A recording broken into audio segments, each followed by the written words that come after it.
Warning: our YouTube channel and its videos may contain scenes, language, and content that may not be appropriate for all audiences. These videos include surveillance footage, undercover pursuit of suspects, actual police and rescue operations, and fearless confrontations. If you do not approve of the content, please do not watch our videos. If you wish to continue, we strongly advise that you proceed with caution. Viewers' discretion is advised.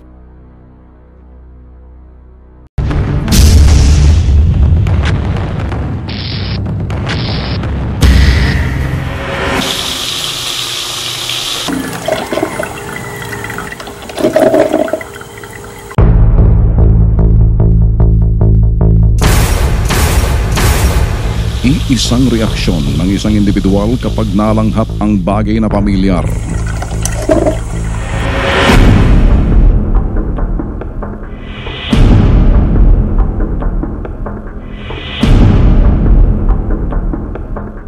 Subalit ang isang bagay na hindi pamilyar, gamit ang isang uring kemikal na nagdudulot ng pangmamanhid, pagkahilo,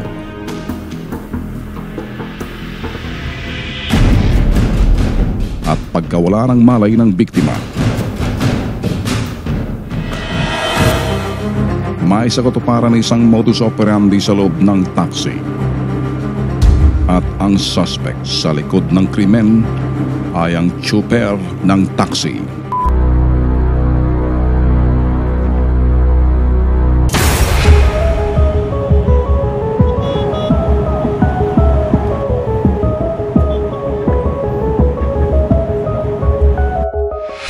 Apat na 4,000 taxi unit ang tumatakbo sa lansanang Kamaynilan.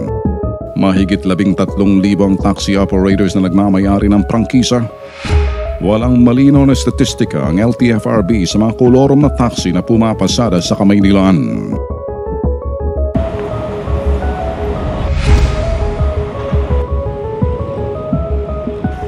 Sa hanay ng mga lehitimong operator na nagmamayari ng kani-kanilang mga taxi,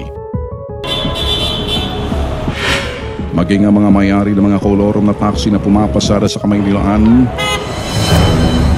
sino at ilan sa kanila ang may utak kriminal na driver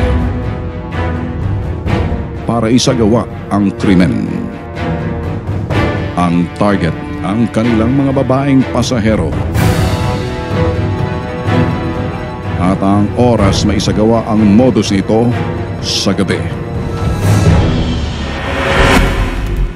Ginagawa niya yan sa gabi sapagkat ang escape ay mas madali at ang detection ay mahirap dahil magtatago siya sa dilim sa isang lugar na walang tao. Doon niya dadalhin ang kanyang bibiktimahin upang maisagawa niya ng madali at mabilis ang kanyang masamang balak. Sa gabi niya ginagawa laban sa isang babae sapagkat ang babae ay mahina ang paglaban.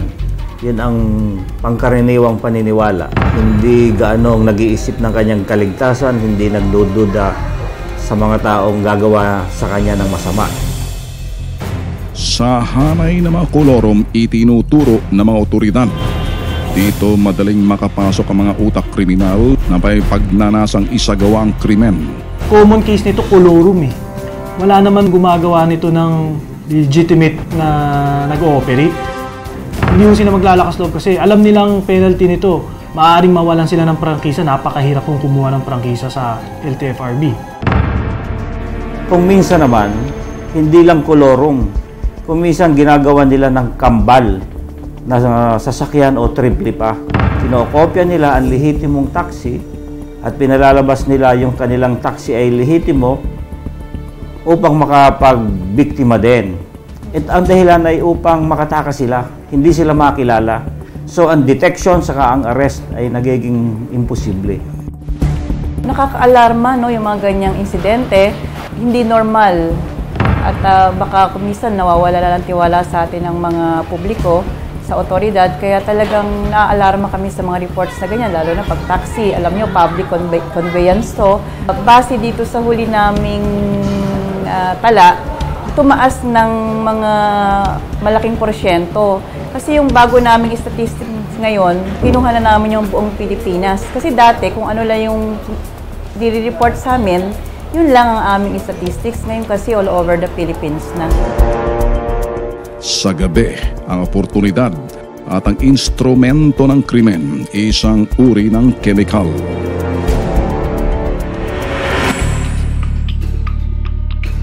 Naging laman ng mga balita sa radyo at telebisyon ang pambibiktima ng mismong tsuper ng taxi sa kanilang mga pasahero.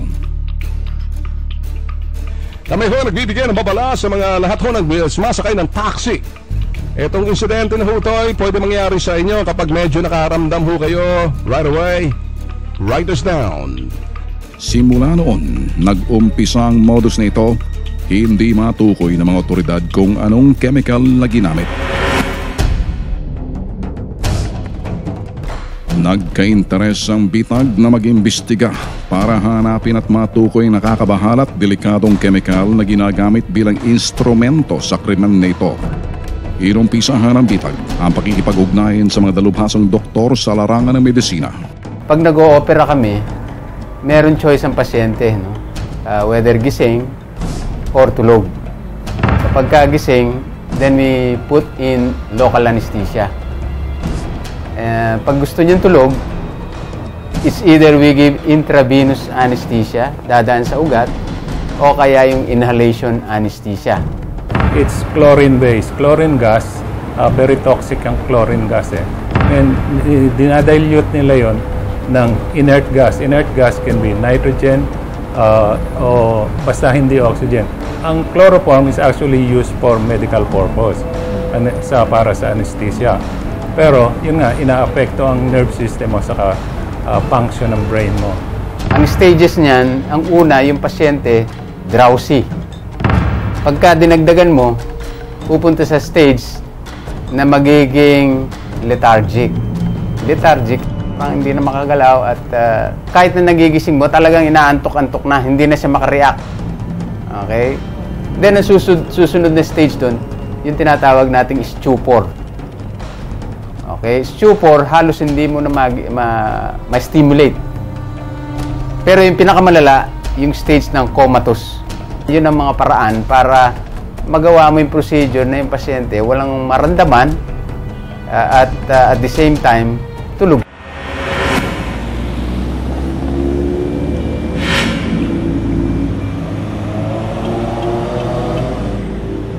Dahil dumarami na ang bilang ng mga nakakabahalang nabibiktimang babaeng pasahero, sinimulan agad ng bitag ang investigasyon. Mula sa mga espesyalistang doktor na nagsasagawa ng mga surgery o operasyon. In general, yung mga ginagamit ng anesthesiologist, hindi enough para patulugin ng pasyente unless itatapat mo ng gusto. Ano yung usual na mga ginagamit nila? Yung mga anesthetic gas. Yung mga inhalation anesthetic, in the form of liquid yan. Pero nagbabaporize yan. No? Nagiging gas yan pagka in-expose mo sa hangin. O kaya may blower or something like that. Basta binigyan ng sodium pentothal, tulog agad. So, habang ino-opera siya, tulog siya. Wala siyang nararamdaman.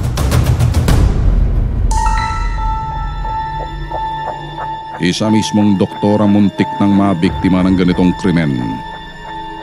Si Doc Lea, isang surgeon at on-call, walang oras ang trabaho sa ospital ng kanyang pinapasukan. Hindi inaasahan ni Doc Lea na isang araw, isa siya sa muntik ng mapabilang sa biktima ng modus nito na taksing kanyang sinakyan. Nung pagpasok ko sa loob, napansin ko na ang init-init at nakapatay ang aircon. Tapos, sinabi ko na sa driver kung saan ako pupunta, binuksan niya na kagad yung aircon, tapos full blast kaagad yung hangin papunta sa akin. Ilang minuto pa lamang sa kahabaan ng NAIA Road, napansin ni Doc Lea ang kakaibang kinikilos ng driver. Sobrang kinabahan ako at naalala ko kasi dati may nabasa ko sa Facebook na similar incident Tapos nung nandun ako sa loob, parang nakutuban ko na parang may masamang mangyayari. Kasi nakita ko dun sa loob ng taxi niya, may mineral water na bato. Tapos sa harap nun, may isang basahan na parang basa pa siya na nakatapat dun sa aircon vent. Yung amoy niya actually parang odorless siya eh. Ang naano ko lang is parang kalawang. Feeling ko dahil dun na rin sa aircon vent, pero wala talaga siyang amoy. Kasi alam ko yung mga amoy ng mga iba't ibang gas, anesthetics na ginagamit. Familiar ako sa amoy nila, pero ito wala siyang amoy masyado.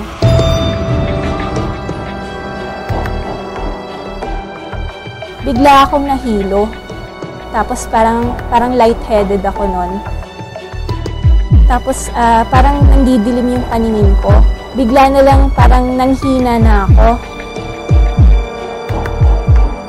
Bago pa man tuluyang manghina at mawalang ng malay, nagawa ni Doc Lea na makawala sa bitag ng sinasakyan niyang taxi. Alerto si Doc Lea, nagawa niyang buksan ang pinto at agad makababa sa taxi. Pag slow down niya, hindi ko na siya hinintay na mag-stop completely. Lumabas na kagad ako ng taxi tapos tumakbo na ako. Paglabas ko nga ng taxi, medyo halos matumba-tumba pa ako nun kasi talagang nanghina talaga. Dahil oras na ng gabi, hindi na nakapag-report sa pulis si Doc Lea at nagpasya na lamang umuwi sa bahay. Paglabas ko ng taxi, nakita ko na umalis na siya kagad at saka ang bilis ng takbo niya.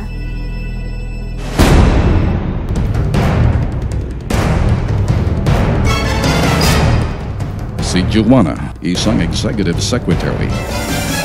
Taxi ang sinasakyan pa uwi sa kanilang subdivision. Malimit gabi pag umuwi si Joanna. Dahil abala sa trabaho, hindi siya sabay sa mga balita sa media. Wala siyang alam sa modus na ito. Pasado alas 10, Sabado ng gabi, pauwi na si Joanna galing sa opisina.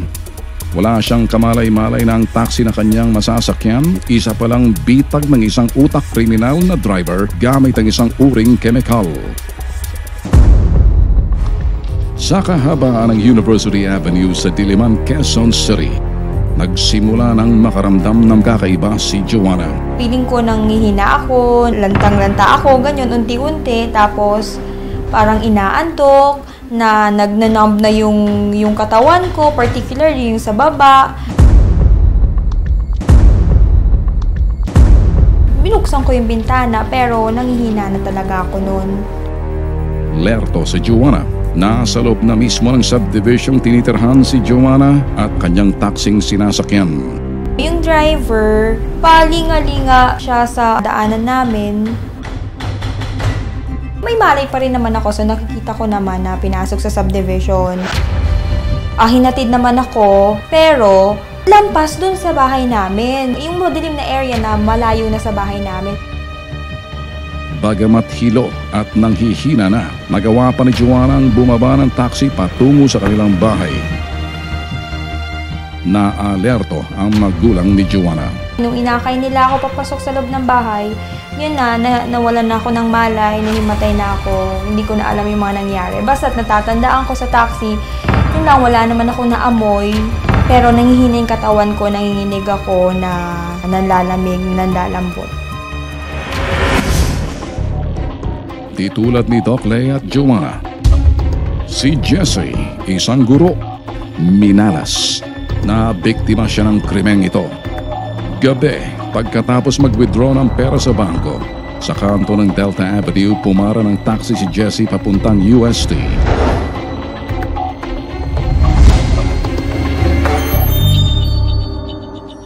Kauupo pa lamang sa taxi nang agad tinamaan ng antok si Jessie dahil sa lamig ng taxi. Yun yung naalala ko, mabango na malamig. Para siyang fabric conditioner na gano'n. Pero hindi yung scent ng freshener. Bago dumating sa Araneta Underpass, dalawang lalaki at isang babae ang agad sumampa sa sinasakyang taxi ni Jessie. Hindi na nagawa ni Jessie naman laban dahil sa sobrang panghihina at antok. Sa underpass, dilimas na mga kasapakat ng driver ang pera ni Jessie. Ang mga nare-recall ko na lang kasi yung conversation nila. So, sabi ng lalaki sa harap, huwag mong galawin yung gamit, pera lang yung kukunin natin. And then, the girl, parang sabi niya, mga ano pala kayo, mga pala kayo, mas mahal yung tablet kaysa dun sa pera. Binantaan daw si Jessie ng mga ito bago ibaba sa UST. Sa takot na siya'y balikan, hindi na nag-report sa mga pulis. Ibababa ka na namin, kahit anong mangyari, huwag kang lilingon. Kung hindi, itong nakatutok sa bewang mo, tapos diniin niya yung baril doon sa bewang ko, puputok yan. Pagbaba ko, sakto go na yung sa may Espanya. Kasi ano na siya. So ako, yung automatic reaction ko, since ayoko din naman masagasaan or siguro sa talenta ko, tumakbo na ako paloob, papasok na ng UST. Ang modus na ito, gamit ang chemical ng isang taxi driver na utak kriminal, mga biktima ay pawang mga kababaihan. Yung inhalation anesthetic, meron liquid dyan na ipapasok mo. Papasok mo dito, no? Pagkalabas niyan, dahil pinapump mo ito, lalabas yan as gas na. In other words, yung ginamit na sinasabi mo is, in liquid siya, binasa yung towel, itinapat doon sa ventilation ng aircon, nalanghap ng pasahero. As soon as na langhap mo, no, without knowing it, within seconds, aantokin ka muna. Tapos hanggang sa hindi mo makontrol ang pag-antok mo, unconsciously magtutuloy yun. Hindi mo mapipigil yun eh. Kasi pagka pumasok na sa katawan mo, slowly, talagang wala kang magagawa. Ipinakita ni Doc Sanchez sa bitag ang isang uring chemical na ginagamit sa modus na ito. Liquid for inhalation. Isa itong uring chloroform o anesthesiang sadyang ipinalalanghap sa isang pasyente bago isagawa ang isang surgery o operasyon. Yon, chloroform. Kasi hindi mo masyadong maamoy na mabaho siya, wala. Basta't mahihilo ka na lang, maaaring maging unconscious ka. Madaling gawin yon, kahit sino magagawa yon. Instead na magbubuhos pa siya sa towel, prepare niya na ahead of time. Kasi pag nalagay mo yung wet towel sa Ziploc bag, plastic bag, yun, it can stay the whole day hanggang buksan mo yon. Ang ordinary magnanakaw, alam ang chloroform eh. Hindi taxi driver, malalaman na papatulog yun. Kaya ginagamit niya sa aircon dahil direct na pumupunta sa pasyente. Meron siyang alam sa chemical na ginagamit niya. Sapagkat kung hindi niya alam yon, hindi niya magagawa. So maaaring pinag-aralan niya muna. Para sa ganon, hindi siya madamay o hindi siya maapektuhan nung gamot na ipapaamoy niya sa kanyang pasahero. Pwede nating sabihin na grupo na ito dahil pare-pareho sila ng modus operandi. So, maaaring magkakakilala ito, nagkikwentuhan, nag-uusap kung paano ang gagawin nilang krimen.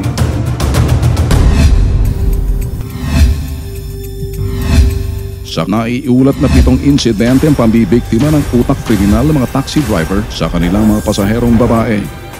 2 lamang ang naaksyonan ng LTFRB. Kalimitan sa mga biktima hindi na nagrereklamo.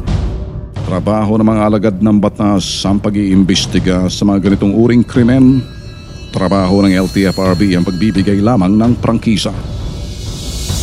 Kung may kapangyarihan man ng LTFRB ay ang pagpapatawag lamang sa mga magmamayari ng mga prangkisa ng mga taxi. Ang mga lehitimong taxi operators na may prangkisa. Wala na sa poder ng LTFRB ang mga kolorom na taxi dahil hindi kabilang sa kanilang listahan ng mga lehitimong operators ang mga ito.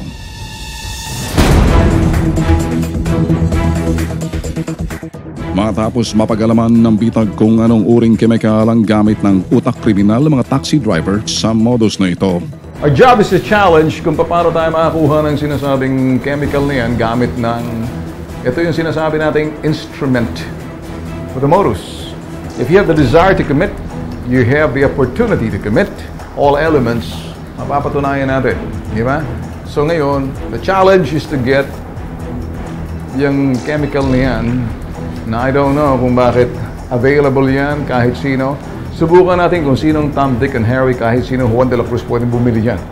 Agad pinagplanuhan ng Bitag Investigative Team kung paano makakabili ng chemical na ito sa mga natukoy na lugar ni Dr. Sanchez sa kahabaan ng Bambang sa Maynila. Target ng test buy ng Bitag ang malaman kung sino sa hanay ng mga butikang maaaring pagbilhan ng nasabing chemical. Lahat ng mga lugar sa Bangbang na pwedeng pagbilhan, i-test natin. Alam kong iba dyan, hindi lahat ibebenta ganun kadali. Pero merong iba dyan, masisilaw, bibili dyan. So, that chemical is the cause. That is the source. That's the cause of the problem. And we will prove, and that's going to be the cause of the crime. Then we would start telling the authorities, nobody would just buy that. Don't allow anyone to buy that. Higpitan yan. Anyone caught buying that, dapat may severe penalty. Ilang maliliit at malalaking butika sa kahabaan ng Bambang. Isang dura lang ang layo sa San Lazaro Hospital maging sa Department of Health. Ang sinuyod ng Bitag Investigative Team para maisagawa ang test buy.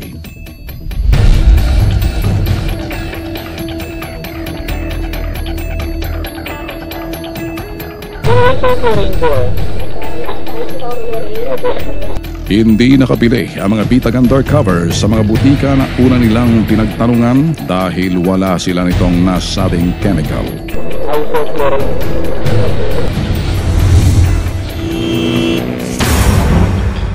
Isang butikang ito sa halagang 1,500 pesos nakabili ang mga Bitag undercover ng isoflurane, isang chemical na ginagamit sa naturang modus.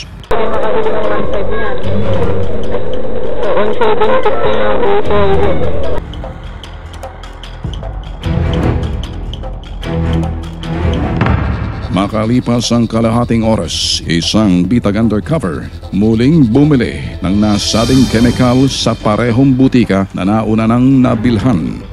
Meron pa ba? Isa na lang.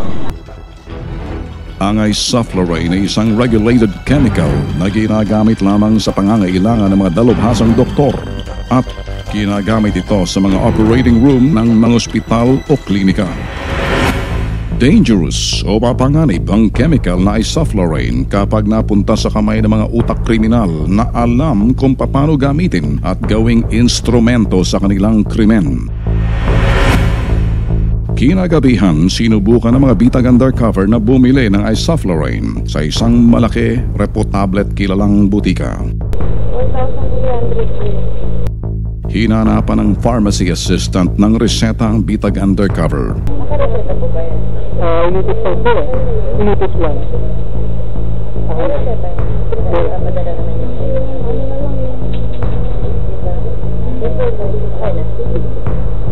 Hindi pinagbilhan ng mga Bitag undercover dahil walang resetang maipakita para mabili ang mapanganib na isoflurane. Dapat may reseta o prescription ng doktor ito mga gamot na ito. Kasi ito mga gamot na ito, pampatulog, siyempre dapat prescribe ng doktor. Eh piligroso mabili na kung sino-sino lang. Hindi pwede panghawakan ito ng ordinaryong tao kung hindi doktor lang ang gagamit at saka magpe-prescribe. Napatunayan ng Bitag na walang anumang uring pag-iingat ang mga maliliit na butika at illegal na ibinebentang ang isoflurane.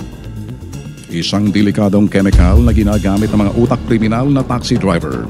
So pagka, let's say, sa taxi, nagdadrive yung driver, alisin niya lang sa plastic bag yan, tatapat niya sa air conditioner exhaust, marirelease ngayon yung pampatulog. Isang butika sa kahabaan ng Bambang, 2 beses na madaling nabili ng mga Bitag undercover ang chemical na ito. Walang pag-uusisa at hindi nila hinanapan ng reseta ng bilhin ito ng Bitag actor at actress. Subalit, hindi lumusot ang isang Bitag actor sa isang kilalang reputableng drugstore dahil hinanapan siya ng reseta. Unitis lang po eh. Unitis lang.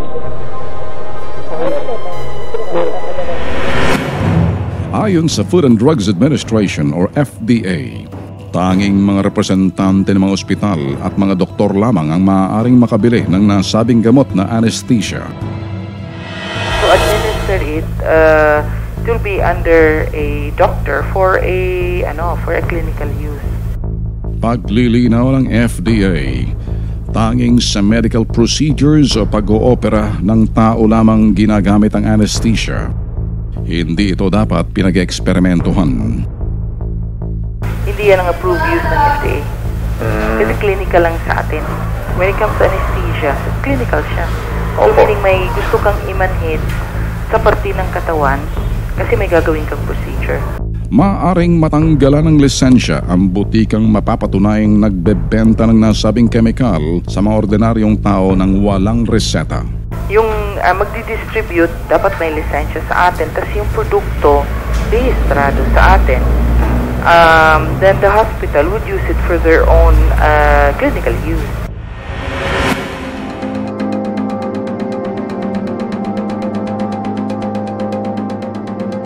Narito ang mga praktikal na tips para makaiwas sa modus na ito. Bago sumakay ng taxi, kunin ang buong pangalan ng taxi driver at ang address ng operator ng taxi. Tingnan mabuti kung magkapareho ang impormasyon sa identification card ng taxi driver at kanyang driver's license. Hanggat maaari, kunan ng larawan sa inyong cellphone ng taxi driver. Ito'y para magkaroon agad ng mukha ang suspect sakaling may masamang mangyari sa pasaherong babae.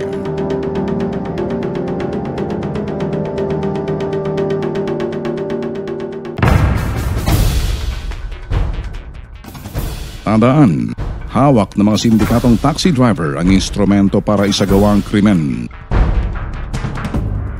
Kilala nila kung sino ang mga bibiktimahin, mga kababaihan. Tamang pagkakataon lamang ang kanilang hinihintay para muling umatake at makapambiktima. Mag-ingat, mag-ingat.